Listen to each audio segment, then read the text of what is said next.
టాలీవుడ్లో సైలెంట్, బాలీవుడ్లో ఫుల్ బిజీగా.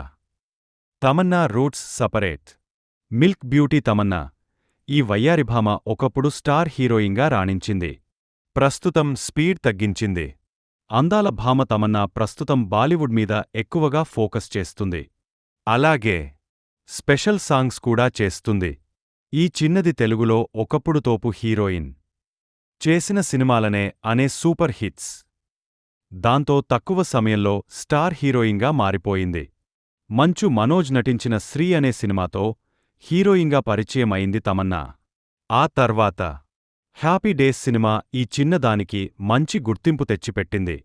ఆ తర్వాత వరుసగా స్టార్ హీరోల సినిమాల్లో నటించి మంచి గుర్తింపు తెచ్చుకుంది. ఎన్నో బ్లాక్ బస్టర్ సినిమాల్లో మెరిసింది. కేవలం హీరోయిన్గానే కాదు, స్పెషల్ సాంగ్స్లోనూ తమన్నా తన సత్తా చాటింది. ఈ చిన్నది చేసిన స్పెషల్ సాంగ్స్కు విపరీతమైన క్రేజ్ ఉంది. కెరియర్ బిగినింగ్లో నేను కొన్ని కండిషన్స్ పెట్టుకున్నా, అందుకే ఎన్నో మంచి ఛాన్స్లో మిస్ చేసుకున్నా అని తమన్నా తెలిపింది. హీరోయిన్గా అవకాశాలు తగ్గిన తర్వాత నా కండిషన్స్ పక్కన పెట్టేశా. బోలెడు గ్లామర్ రోల్స్ చేయడం ప్రారంభించా. దాంతో నా కెరియర్ టర్న్ అయింది అని చెప్పుకోవచ్చింది.